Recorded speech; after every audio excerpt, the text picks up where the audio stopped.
European Automobile Manufacturers Association, ACEA, expressed concern over declining market share of battery electric vehicles in the EU. Welcome to Riks Europe, Jan Burdinski, Managing Partner for Berlin Communications. Hello, good morning. How do you think the EU's current policies on electrification and decarbonisation are contributing to the declining market share of electric vehicles? You know, normally if you want to make a change in technologies in the market, you would make offers to the consumers, to the customers, and depending on how attractive the new product is, the customers would pick this up more rapidly or at a slower speed.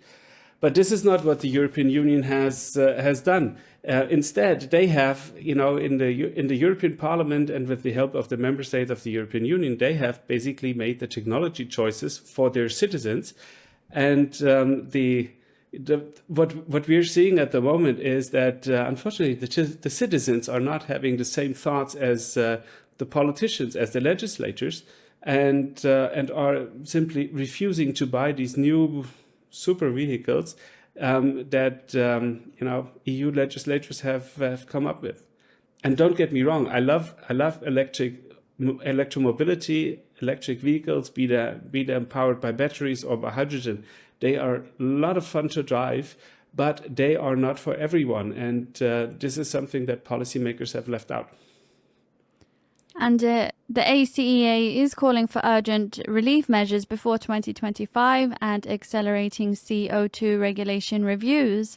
Do you think the EU will or should respond with this urgency? Yesterday there was this automotive summit in Berlin where even the Green Minister of Economic Affairs and Climate Protection said that he will go to Brussels and lobby the EU bodies, the institutions, to create some flexibility. If we look at the CO2 regime, you have a fleet average in terms of how many grams of CO2 you can emit per car per kilometer, and so it is an average. If there is not enough customers buying the zero emission battery electric vehicles, to take down your average, then you have to reduce the number of combustion engine vehicles that you're selling, and then you say, welcome to the trade unionist around the corner who says, yes, but I don't want the factory to be closed because the company is scaling down volumes. And so this is either you pump up the level of zero emission electric vehicles, or you reduce the number of emission vehicles. Either way, everything else is just resulting in huge penalties for the car manufacturers, which is something they will avoid at all costs. And we have already seen, when Volkswagen has proposed that they will likely close 2 plants, first time ever in the history of Volkswagen to close any plants, that the unions are very, very unhappy about this. But ultimately, if Volkswagen wants to survive, they have no alternative option but to close down capacities to meet the criteria of the European Union. And if, what Ursula von der Leyen, the old and new Commission President, said is at least halfway true, that we want to stay competitive as the European Union vis-a-vis the United States and China, then we have to introduce flexibilities on the CO2 regime. There's no alternative. Because the ACEA mentions concerns about the rapid erosion of the EU's competitiveness. How serious is the threat to the European auto industry, especially in comparison with the electric vehicle markets in China and the US that you were mentioning? In Europe we had a peak of 17, almost 18 million cars sold annually a couple of years back. At the moment, I think we're significantly down, at least 20%, and things don't look very bright. If you add to the mix that like energy prices for manufacturing these vehicles is way higher than you see this in the US or in China or in other countries like booming countries like Thailand, Indonesia, and others that are Turkey, for example. There's also big on vehicle manufacturing.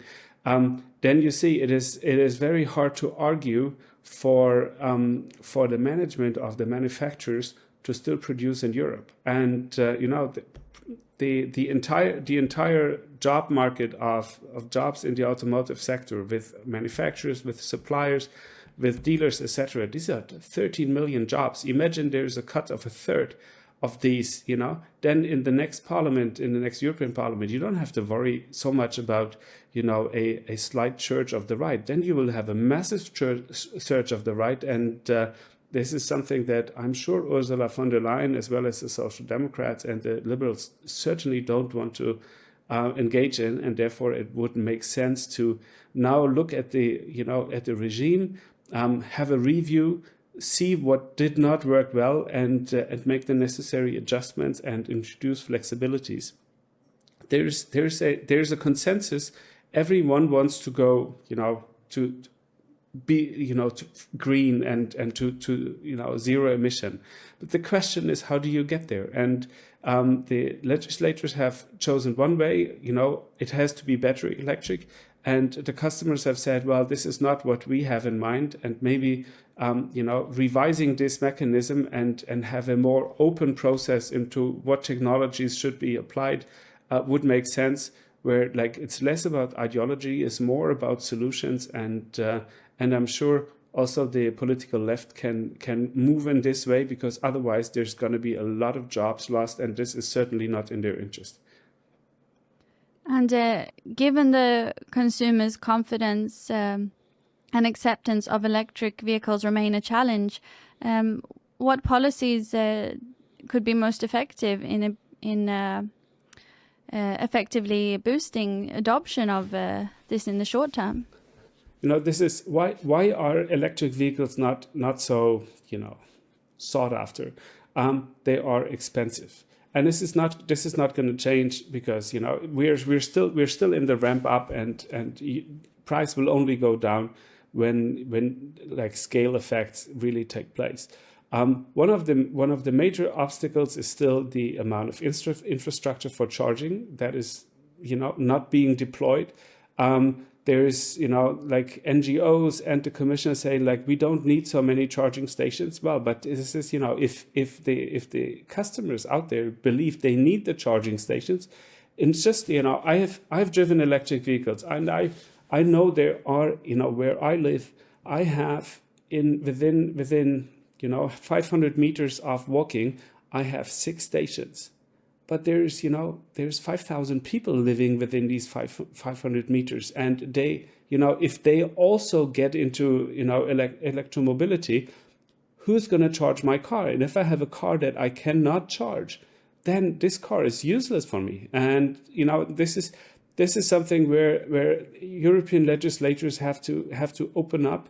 The AFIR that was adopted in the Alternative Fuel Infrastructure Regulation, then was adopted in the last term of the Commission, should be reviewed, and maybe we just need to take the customers and the consumers' need more into account than we are doing now.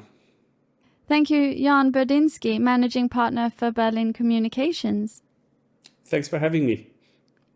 And thank you for watching Riks Europe.